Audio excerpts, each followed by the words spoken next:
નમસ્કાર મિત્રો, અમારી યુટ્યુબ ચેનલમાં તમારું હાર્દિક સ્વાગત છે।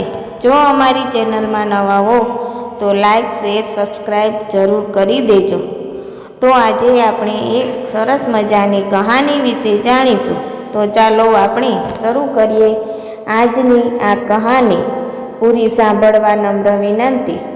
શ્રાવણ માસની શુક્લ પક્ષની નવમીએ જેને પેટે સંતાન હોય તે સ્ત્રી આ વ્રત વરીને જુવારનું એક ઘારવડું ખાઈને રહે છે। બ્રાહ્મણ ને બ્રાહ્મણી હતા, પેટે કાંઈ જણ્યું નહોતું। ચપટી ચપટી લોટ માગી આવે ને એમાંથી વરવહુ પેટ ભરે। એક દી બપોરે બ્રાહ્મણ બહાર ગયા છે। દુખિયારી ગોરાણી ઉંબરાનું ઓસીકું કરીને સૂતી છે। સૂતી સૂતી એની નજર છાપરે જાય છે। એણે તો એક કોત્યકી દીઠું છે। શું કોત્યક દીઠું છે? ચકલો ને ચકલી બેઠા છે। ચકલી માળો નાખે છે ને ચકલો માળો ચૂથી નાખે છે। વારે વારે ચકલી માળો નાખે ને વારે વારે ચકલો માળો ચૂથી નાખે। ચકલી પૂછે છે, અરે ચકારાણા, સીધને આપણો માળો ચૂથી નાખો છો? ચકલો કહે છે, હે ચકી રાણી, આ ઘરની ધણી ધણિયાણી તો વાંજ્યા છે ને, એકેય નાનું છોકરું નથી, એટલે એના ઘરમાં દાણાનો એકેય કણ કોઈ દી વેરાશે નહીં। વિચાર વિચાર હે ચકી, આવા ઘરમાં આપણા પોટા ખાશે શું ને ઉજરશે સી રીતે? ચકલા ચકલીની આટલી વાત સાંભળીને બાઈ તો રહ રહ રોવા માંડી છે। બ્રાહ્મણ ઘેરે આવ્યો છે। આવીને પૂછે છે, અરે ગોરાણી, રોવું સીધ આવ્યું? ગોરાણીએ તો ચકલા ચકલીની વાત કરી છે। ગોર બીજે દાડે માગવા હાલ્યો છે। રસ્તામાં જુએ તો એક નોળિયો હાલ્યો જાય છે ને નોળિયાની વાંસે કૂતરા દોડે છે। બ્રાહ્મણે તો નોળિયાને તેડી લીધો છે। તેડીને એને ઘરે લઈ આવ્યો છે। આવીને બ્રાહ્મણીને કહે છે, લે અસ્ત્રી, આને પાડ, ખવરાવ, આનંદ કર ને દીકરાનું દુઃખ વિસર। ગોરાણીએ તો નોળિયાને પેટના દીકરા જેમ પાડે છે। એમ કરતાં તો ગોરાણીને દિવસે દિવસ ચડ્યા છે। નોળિયાને પરતાપે 9 મહિને દીકરો આવ્યો છે। દીકરો તો અદાડે ઉજર્યો જાય છે। ભલામણ દીધી છે, ભાઈને સાચવજે હો, રોવે તો હિંચકો નાખજે, હું પાણી ભરવા જાઉં છું। ડગ ડગ ડગ ડગ ડોકી ડગમગવાની નોળિયાએ તો જાણે કહે છે કે હો માડી। હોડિયું પાસે બેઠો બેઠો નોળિયો દોરી હલાવે છે, ત્યાં તો કાળો જેબાણ જેવો એક નાગ નીકળ્યો છે। નોળિયે તો નાગને દીઠો છે।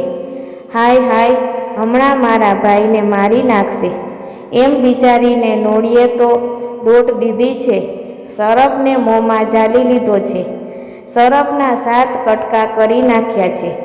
હવે હાલ્યા ઝટ મારી માને વધામણી દઉં, એમ વિચારીને લટપટ કરતો કરતો નોળિયો સામે હાલ્યો છે।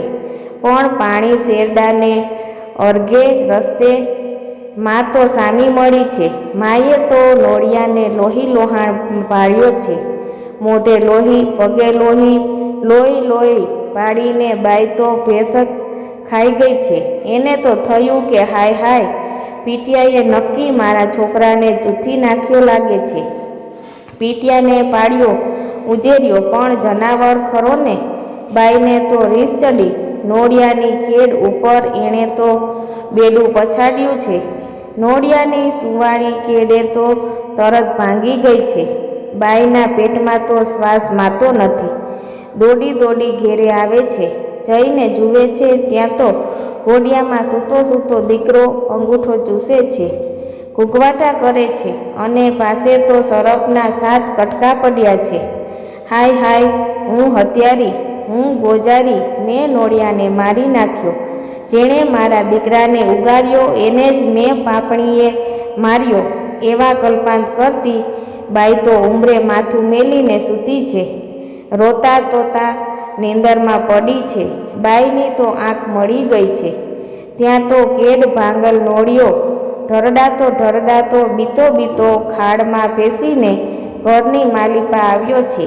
ભાઈ વિના એને શે ગમે માના ખોળામાં રમ્યા વિના એનાથી શે જીવાય. આવીને બિચારો તો ફાળમાં ને ફાળમાં છાશની ગોળીમાં બેસી ગયો છે. ભડકડું થયું ને બાઈ તો જાગી છે. રોઈ રોઈને બાઈની તો આંખો સૂજી ગઈ છે. અંધારે અંધારે એણે તો છાશ રેડી છે. ફળફળતું ઊનું પાણી નાખ્યું છે. જીવ બળતો તો ને મંડી છે જોરથી તાણવા. ગમમ રવાઈ ઘૂમવા માંડી છે. છાશ થઈ ગઈ છે. પણ જ્યાં બાઈ માખણ ઉતારે ત્યાં તો માલિપા નોળિયાના કટકે કટકા. અરર અધૂરું હતું તે મેં પાપણીએ પૂરું કર્યું. માથે ઈંઢોણી છાશની ગોળી એક કાખમાં છોકરો ઉપાડીને બાઈ તો હાલી નીકળી છે. ઊભે વગડે દોડી જાય છે. શ્વાસમાં ધમણ થઈ રહી છે. આંખે શ્રાવણ ભાદરવો હાલ્યા જાય છે.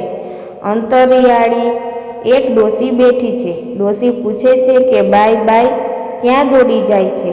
હું તો જાઉં છું મારા નોળિયાને સજીવન કરવા ને નીકર મારો ને આ છોકરાનો દેહ પાડી નાખવા. મારું માથું જોતી જઈશ. લ્યોને માડી હવે મારે તો આથમ્યા પછી અસુર શું હો તો મરવા જ જાઉં છું ને. એમ કહી બાઈએ તો છોકરોને ગોળી હેઠે મેલ્યા છે. મેલીને ડોસીમાનું માથું જોવા માંડી છે. જેમ જેમ માથું ઠરવા માંડ્યું તેમ તો છાશની ગોળીમાં ડબક ડબક થયું છે. સજીવન થઈને નોળિયો બહાર નીકળ્યો છે. નોળિયો તો બાઈના ખોળામાં ચડી ગયો છે. બાઈએ તો એને છાતી સરસો લઈ રોઈ હયું ઠાલવ્યું છે. ડોસીને માતાજી જાણીને બાઈ તો પગે પડી છે. જા બાઈ, વર્ષો વરસ નોળી નોમ રેજે. તે દી ઘઉં ખાઈ માં, ઘઉંના કણી કેળવીશ માં, છાશ કરીશ માં, ઘી માખણ દૂધ દહીં છાશ કાંઈ ખાઈશ માં. નોળી નોમ માં એને ફળ્યા એવા સહુને ફળજો.